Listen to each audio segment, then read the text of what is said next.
This is Slade McLendon with Sunbelt Fire. Today I'm going to be speaking with Shane Brown, who is the Rescue Tool Manager for Sunbelt Fire. Shane, can you share with us what you and your department do for the fire service? Sure, Slade. We are a full-service Hurst dealer, so we do sales, service, and we also do demonstrations for Hurst products. So if your department currently has Hurst tools and needs some service, we also do better airbags, do sales and service on better airbags. If you get your annual service for your airbags, or your 3-year service where we do hydrostatic testing for those airbags as well. But we can also do demonstrations for you if you're looking at Hurst products or are interested in Hurst products. We can come out and perform a demonstration so you can see the tools at work, put your hands on them, and try to use them out in the field. Well, I appreciate that, Shane. Also, I'd love to be able to talk to you about the new eDraulics that Hurst has introduced to the fire industry. Would you mind sharing with us a little bit about these products here? Sure, absolutely. And we have some down here for you guys to look at. eDraulics is they're a new concept. Hurst is the only tool manufacturer on the market that has a product like this currently. It is a battery-powered tool, but different from some of the battery-powered tools that you've seen in the past. This is a battery over hydraulic. So the tools are actually operated on hydraulic, but they're powered by a battery unit. So if you were to look at, say, this cutter here, this is an S700E.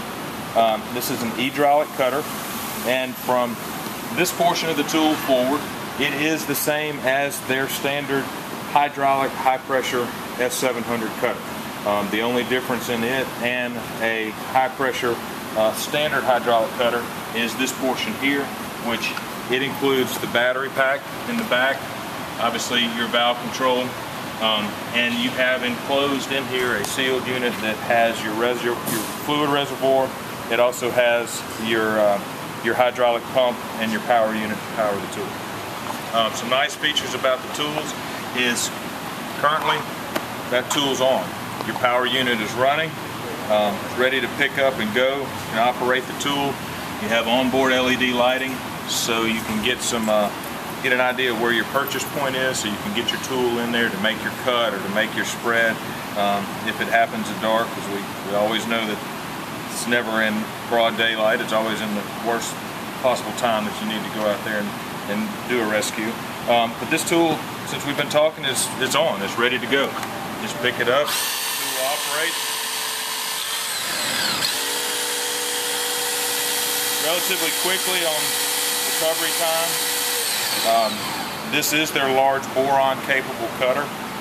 It's capable of cutting, this is an A8, B9, C8, D9, and E9 cutter. So this will cut some of your large boron steels. So this is the biggest cutter that they make. We also have our hydraulic spreader. We've got another smaller cutter here and hydraulic ram. They also make a combination tool that we don't have out here for display currently. All right, well, what are all those attachments on the rear of that mat? What we've got here, a lot of folks question, well, what happens when the battery dies? Well, real-time extrication on these tools, you get 20 to 30 minutes of real-time extrication. And by real-time, what I mean is you're cutting, you're repositioning the tool, you're in there working the tool. If you were to take one of these tools and bind it up so that it's in its second stage and it's not cutting, in other words, it's bound and it's not going to cut anymore, we've seen that happen with standard hydraulic tools, you're going to burn the battery up in about 7 to 14 minutes, somewhere in that ballpark. But real-time extrication, you're going to get anywhere from 20 to 30 minutes out of one of these tools. These tools, what Slade was asking about here, this is our backup. If we have a battery go down on us, we run out of juice, you simply unplug the battery, slap in a new one, and you're ready to go. The tool's ready to operate. Each tool comes standard with 2 battery packs. It also comes with a charger. These are smart batteries. These batteries are lithium ion. They're a 25.2 volt lithium ion battery. They are a proprietary battery. They do have a voltage charge on the back, so if you're looking at the battery, it will give you an indication of of what your charge level is. The average, I guess, degrading of the battery, if it's sitting on the truck not in a charger, you're going to lose about 3% of a battery not on a charger, just sitting there over about a 30-day period. The reason for that is it is a smart battery, and it does have processing chips in there that does manage the onboard power of the battery. Gotcha. What about the actual one with the cord over here? What is that for now? This is Plan B. If for whatever reason your battery packs, you use them up, or you got a really long extrication, most of us nowadays are running tools on trucks that have onboard generators. This is an accessory. Pull your battery out, hooks to your standard generator. You've got a 16-foot whip. You can also run it to a cord reel. So this is reserve power in the event that you don't have any battery life left in your batteries. So it's an accessory cord that allows you to run off a 110 volt. And you can also get these in a 220 or 240 volt. Gotcha.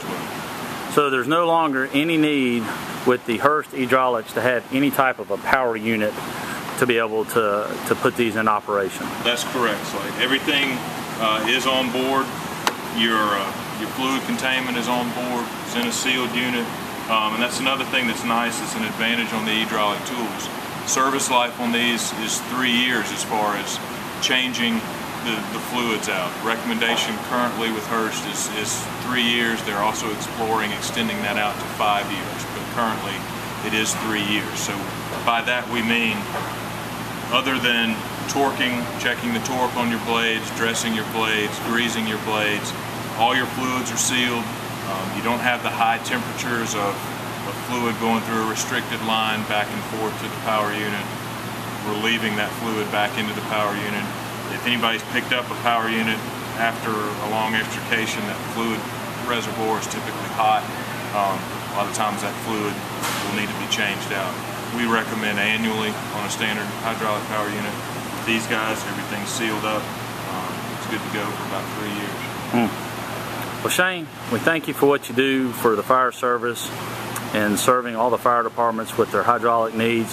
And if you ever have a question or whatever, like for Shane to give you a call or to set up a time for somebody to come by to visit with you, please feel free to call Shane Brown at 1-800-642-8484, extension 114. Thank you, Shane, for what you do. Sure, thanks, Slade.